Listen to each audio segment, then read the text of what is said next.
Yeah. Yeah, right, Maui, come on then. Yeah. What is your bad? Yeah, my bad is just that this like basically the conversation around Cloud9 has been pretty stale at this point. The fact that they just don't have an AWPer, but there was some little signs where it was like, okay, you know what? They can actually maybe sometimes punch up because the rifle core can just be so strong that they can overcome the deficiencies they have. And I just feel like at this point they're just predictably bad. It's not even like there's a question mark with this team. Like, will they figure it out? I would say that the answer now is just unequivocally no. They are not figuring it out. And when I say that more because of when I watch their actual play What are the style. fatal flaws? What's the thing that they can't overcome, do you think? Well, it's that they just can't get easy kills on CT side because they don't have that strong op presence. And so what they always have to do on their CT sides now is they always have to just throw themselves at situations and problems, and they always have to basically just like pray that their opening player is going to either one find them some space on the CT side, or it's going to net them an opening kill. And it just kind of unfortunately is it just makes it's just your like it's like Sisyphus, you know, you're just like consistently pushing this boulder up. Like you're doing so much work to come up with these innovative like rifle setup plays, but like it's so rarely even working. Like if you look at like Katowice CT side, they were in the bottom half of opening kills on CT side, even though they actually had a decent CT side overall at the event. Their opening kills was in the bottom 50%. Yet they were like one of the better CT side teams. So it's like once they find those kills, that's great. They can do a lot with it.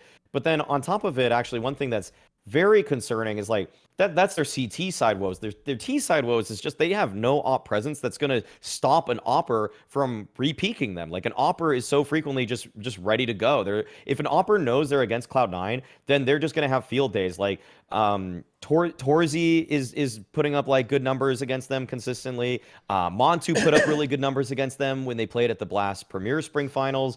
It's just like when you watch Cloud9 play, it's just like Waro had a 1.4 rating against Cloud9 when they played each other, and that's what eliminated Cloud9 from the tournament. It's so obvious and predictable that these guys just feel like there's no one that's even going to remotely test them, and so these operas just consistently are just feasting upon them. So I'm just getting really, really frustrated with Cloud9 because there's like going into the major, like it's like one of the few teams where I feel like, yeah, I think they could make it through the RMR, but like they're just so dead in the water. And like we unfortunately, like it's the first team that I'm kind of just marking off completely, as there is practically speaking no upward mobility for them. Like at least with other teams, like kind of there's always a little like what if question, or how do you fix things, or ooh, could this player level up his game a little bit? It's like there's just frankly no solution right now for Cloud9. Even if Axile rolls it back, even if Electronic has a field day, even if they make really good mid-round calls because Boomich is a better IGL than Nafany was, like it's still just the same story over and over again. They're going to have trouble against these very specific problems, and until they actually have an opera that's committed to the cause, or they just sign one, well, I know what their ceiling is. Yeah. I think I actually agree with everything that you said there. I feel like on this level of CS, first of all, I want to say the reason I'm actually a little bit sad about Cloud9 is that I think they have some of the best pieces that they can wish for. Like, for example, I think even without an AWPer, first of all, the update with the lower peakers advantage screwed them over massively, because that was one of the few things that they had going on for them on T sides when AWPers were trying to re-peak into them. So I completely agree with that. And I want to go back to the point that you made about Torji and Waro and people like that's performance. I feel like those are the people that on face it are just going to farm in. Those are the people that initially in their career had a tough time actually learning to be patient. But then you're playing against a team that doesn't have an AWPer, and you feel like you can just have a field day, essentially, as you said, because you're just running against the risk of an AK holding you and just instantly headshotting you and being quicker than you are going to be on the AWP, which creates a lot more possibilities. One thing that I'm kind of sad about is the fact that I feel like, first of all, Boomich, I love as an IGL, and I think he can navigate a really well playing team. And I think if you can pretty much IGL when simple is your AWPer and be really successful and handle him and give him the freedom, but make sure that, you know, he's still playing under the structure, then I feel like you can work with pretty much every single AWPer out there. Even if, you know, I know the reputation might not be the greatest, but even someone like Dexter, who's extremely skilled and hasn't been around for a long time, I think Boomich is an IGL that can make him feel comfortable and make him respect what he wants to go for. Second of all, I think I actually liked watching Electronic the last couple times. I feel like obviously that was a big mismatch for me for him to try an IGL. I think he just started wasting a little bit of his skill and what he can contribute to a team and how he can do it with a rifle. I think rotation wise, he's really good. So as a second voice to the team, I feel like is great. And then obviously you have Perfecto, who's really solid. Now, I know the take for most people is that, you know, you remove Hobbit and you get an AWPer, right? Ideally, it would be Monacy, but he's not for sale apparently. I'm not gonna go down that path because yeah, it's I think you've guys even given your opinion on this one already. But I feel like unless Axao can actually bring his form back, I would actually like to see Hobbit stay on the team and get an AWPer for Axao, because I feel like Hobbit is a team that is never going to drag the team down. I think he's just a really solid piece. And if everyone else is doing their job, he's great there. But obviously, that's not the issue. It's just something that I wanted to add on. The main issue, I feel like you described it really well, is the fact that, for example, on some maps, you just can't replace the lack of an AWP with a good setup. Most of the time, you're going to see people try and I guess compensate for that with some different approaches on T side or CT side when they have no money for an AWP.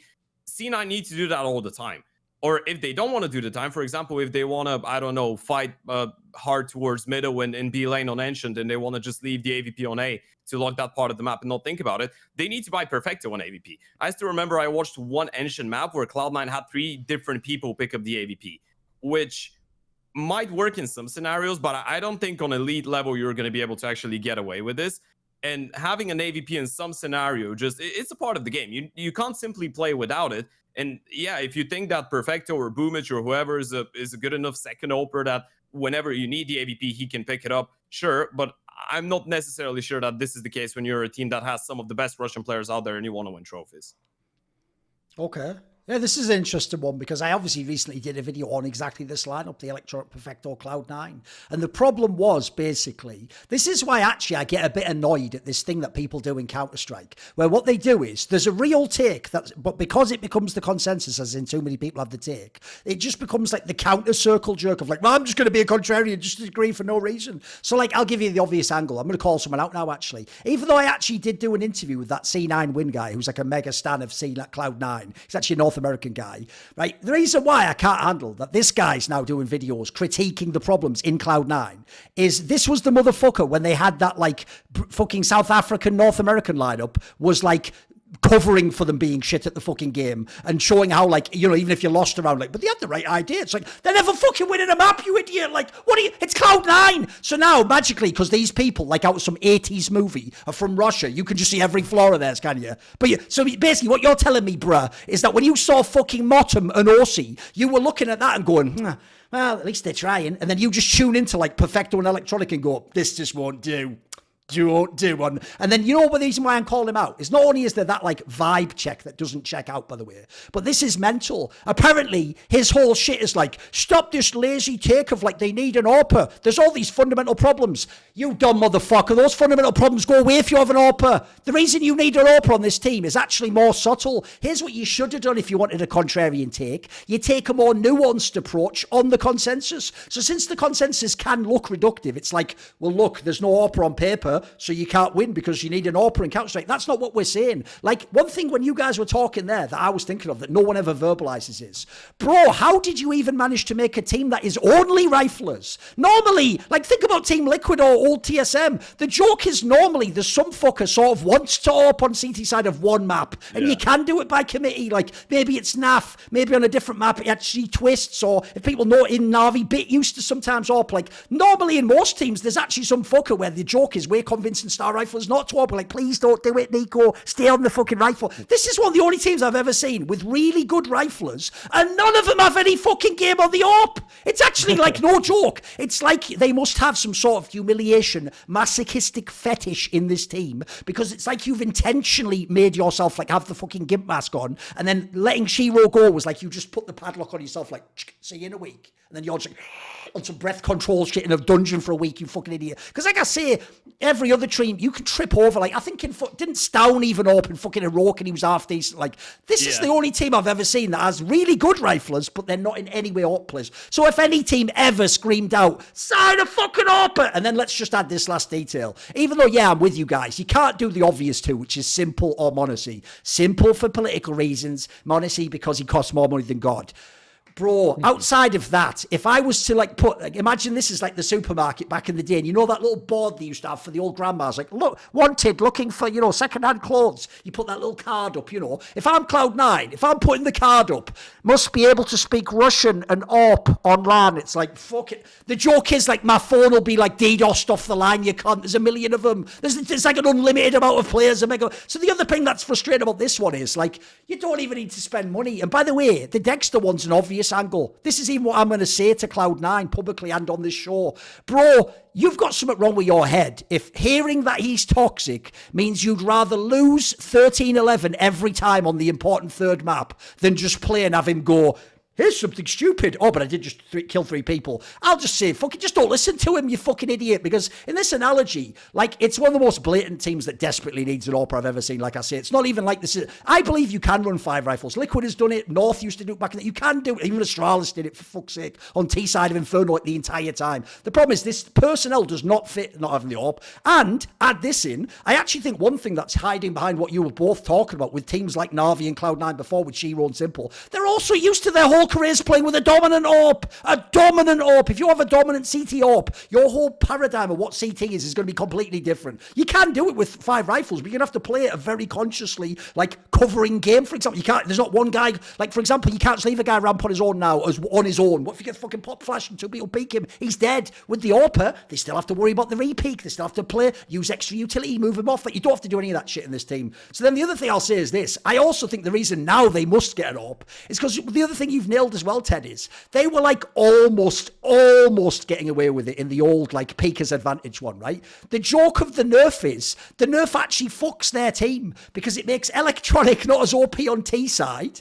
On CT side, they don't have an AWP, and the one person who might gain is like Perfecto, but it's not in a massive degree, so that doesn't offset. And then I'll just throw this in there as well. The other reason their CT will always be ropey as fuck without an AWP is because remember the whole thing people say about Boomich's playing style is it works if you can like offset it. Like it's obviously a mad crazy style. Like on CT, by the way, if people don't know, he still peaks constantly. Like he still takes the first fight all the fucking time on CT. That is terrible if you don't have an AWPer sitting back on somewhere on the map who can, because remember the other thing about an AWPer is that can even up a man disadvantage. You can lose Boomich early in the round and then your AWPer on Inferno whatever still kills 2 people coming in the site. The rifle guy has so much more work to do in that scenario. So I actually think it, even though I'm coming back to the original what might seem reductive point, they really just need an AWPer. Like they, in fact, not need, they must have an AWPer. Because the saddest thing is, I would even say this to them. Like I say, if you look at Katowice, if you look at the last few tournaments, for a team without an AWPer, they're actually getting pretty close to getting some really big wins. In fact, they rarely get beaten by bad teams, if you notice. It's only the odd time. So if anything, I wouldn't use that as like a way to defend it, though. I would say, guys,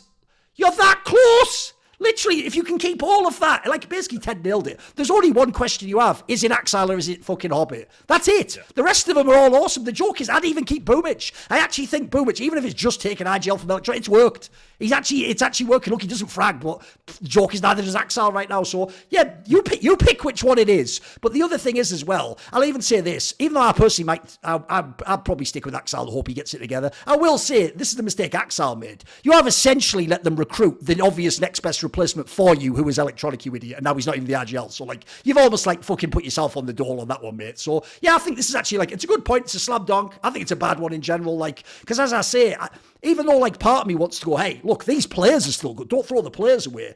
This 5-man lineup cannot continue. Like this lineup will never win a major. It will never win a tier 1. So you can't. The other problem they have is that as well, Maui. I think they can win a series. Yeah, you have to win 3 series in a row to win a playoffs, guys. And that can't happen for this team. It's impossible. So yeah, I'm with you. I don't think there's that many positives on this one. See more cool, funny, interesting clips based on topics from my content? Well, subscribe to this channel then, or, be a pleb and don't.